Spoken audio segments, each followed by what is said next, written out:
Welcome back everyone, and it's sim racing news update time. So it's been 2 weeks since I put one of these out, and we've had quite a lot happen over the course of the last 2 weeks, so let's get straight into things. Okay, so kicking off with Le Mans Unlimited, and the last big patch happened a few weeks ago, so we've actually over the course of the last 2 weeks had 3 hotfixes come out for this. Now, as always, I'm going to link in the description below to all of the actual patch notes, update notes, etc.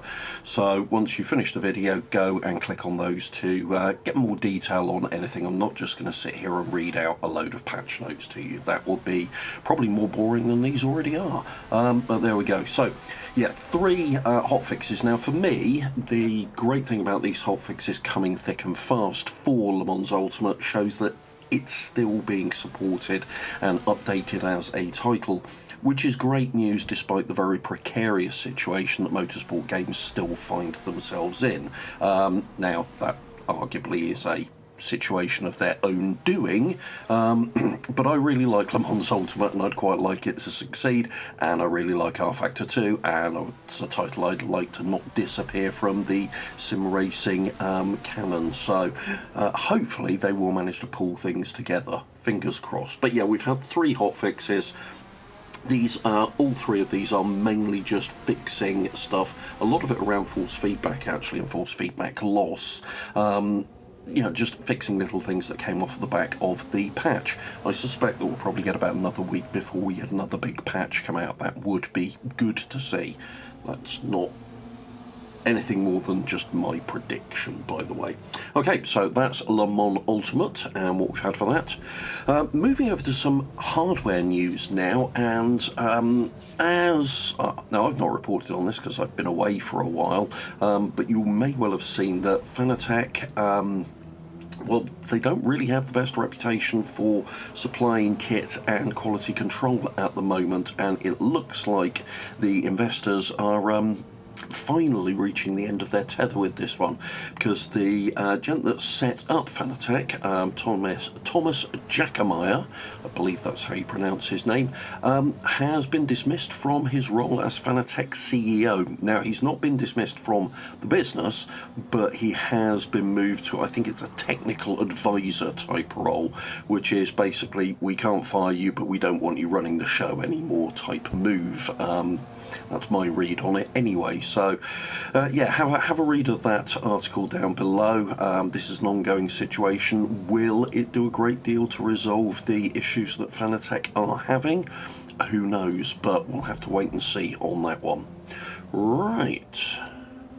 On to some Assetto Corsa stuff now, and Assetto Corsa Competizione to be exact, and something that people have been asking for pretty much since Assetto Corsa Competizione first released, and that is the Nürburgring, the full 24-hour layout, or the Nordschleife itself.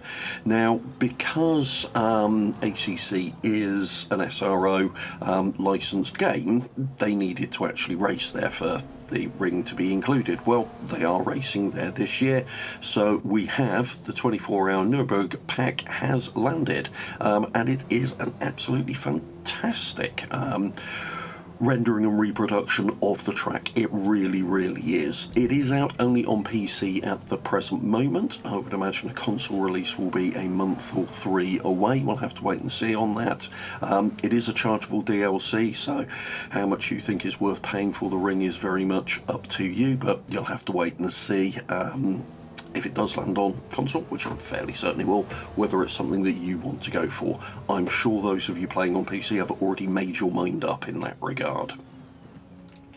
And as is normal, we also for ACC have a hotfix, because there was some BOP data missing for a couple of vehicles that could cause crashes, and they've patched and fixed that, so that's good to see. But yeah, the launch of the ring for ACC is great news indeed. Right, moving from ACC to Automobilista 2, and we've had a couple of updates land for AMS2. First of all, we've got a regular update which landed just over a week ago. It's contained a load of general fixes and improvements and updates to the Brazilian Stock Car 2024 season, and a complete, and I do mean complete, overhaul of the F Ultimate Gen 2, which is effectively what AMS2 calls the current generation of Formula One cars, basically to get around licensing issues. The reworking of the F Ultimate Gen 2s is so significant that in fact any liveries that you had for the old version will no longer work for the new version. So they've completely remodeled the car, as well as doing a lot of under the hood fixes on here, and bringing those up with the latest tyre physics developments, which are still ongoing. Now, as well as that regular update, they also pushed out a small update which just fixed a few things from the regular update, such as tidying things up, minor physics adjustments and things like that. As I mentioned at the top of the video, patch notes and everything will be linked down in the description for you.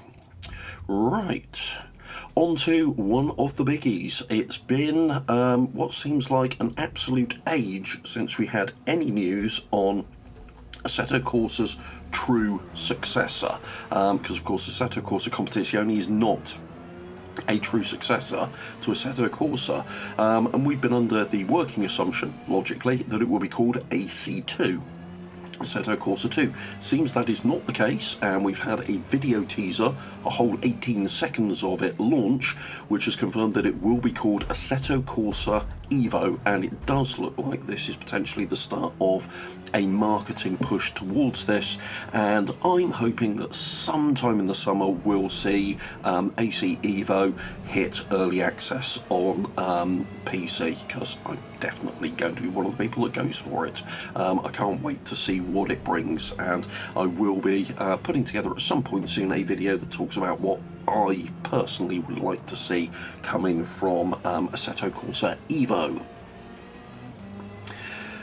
Right, moving on to some of the more dirtier side of racing here, and the EA Sport WRC title has released a reveal trailer for Season 4.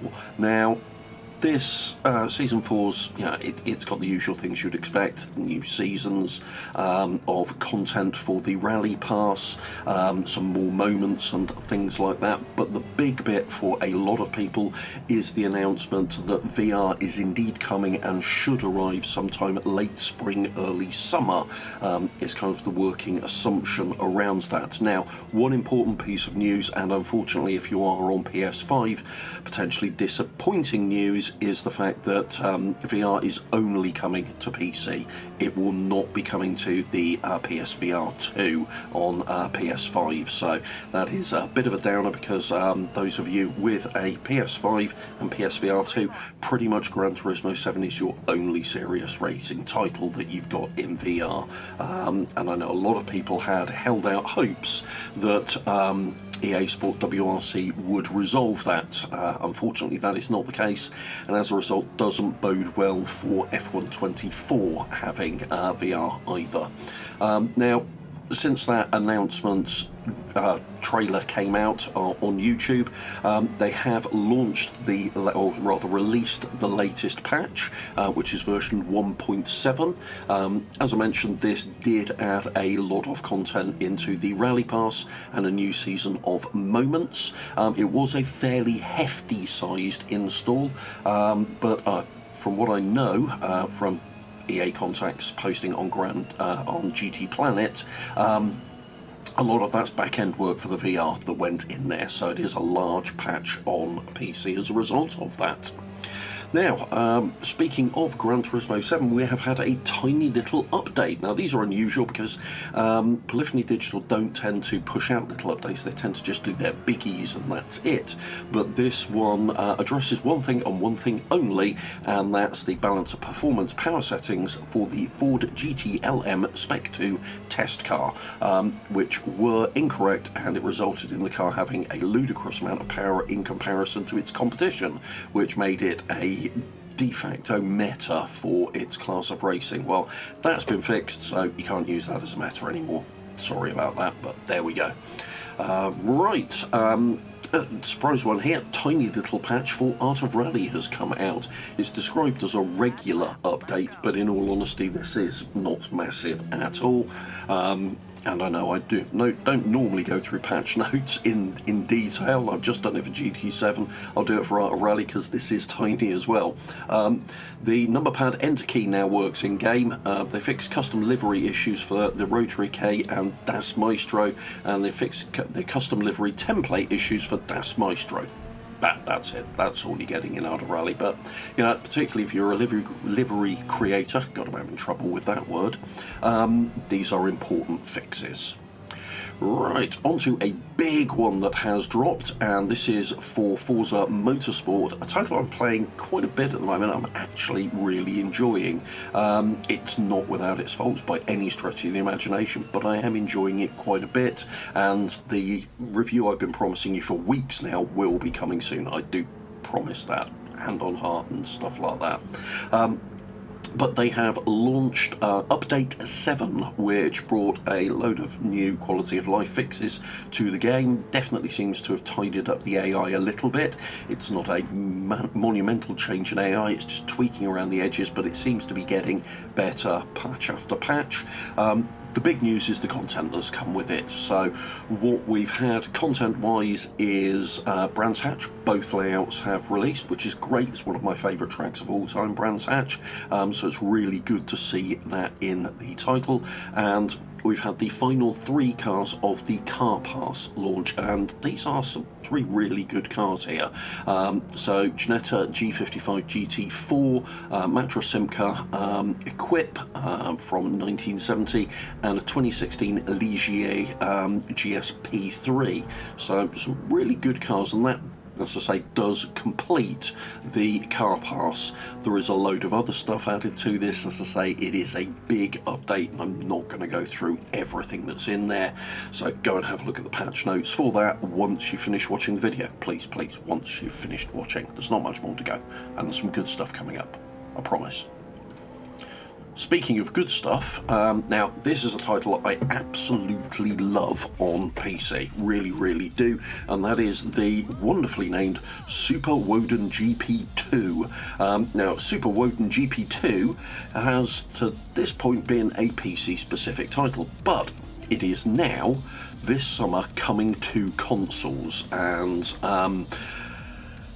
if you've ever wondered what would have happened if Kaz hadn't been given his full budget to create Gran Turismo and had instead been forced to, due to limited budget, to make it an isometric top-down racing title, well, Super Woden GP2 is exactly the game for you. It's brilliant. It's basically a Gran Turismo structured title as a 3D top-down isometric racer, and it's absolutely brilliant. It's got loads of stuff in there. You've got a massive car roster in there. You've got a load of tracks, including fake versions of real tracks in there. You've got night racing, you've got weather, you've got rally in there. It's got endurance events.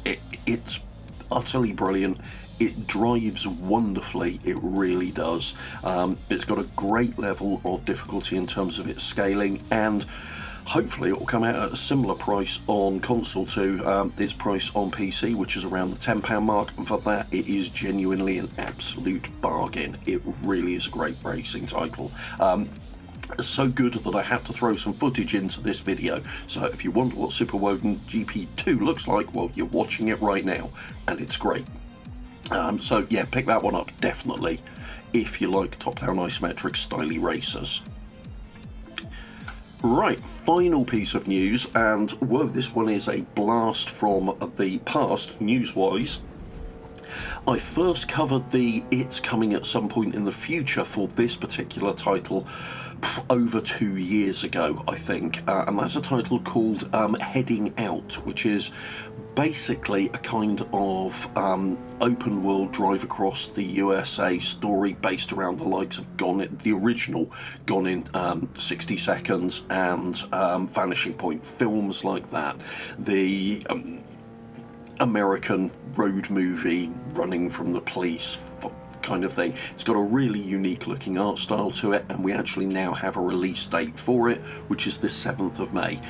This is one I strongly suspect I'm going to pick up, unless it's some stupid price when it launches, but assuming it isn't, this is definitely one that I'm going to be picking up, and it looks absolutely brilliant, so I'm looking forward to that. A racing title with a potential story in there and branching pathways with replayability. I'm intrigued, definitely. So yeah, that's the end of this particular sim racing news roundup. Hopefully you've enjoyed it. If you have, please do hit the like button, and if you want to see more content like this, please do subscribe to the channel and hit the bell icon to be notified when new content comes out. Thanks very much for watching. Take care. Bye.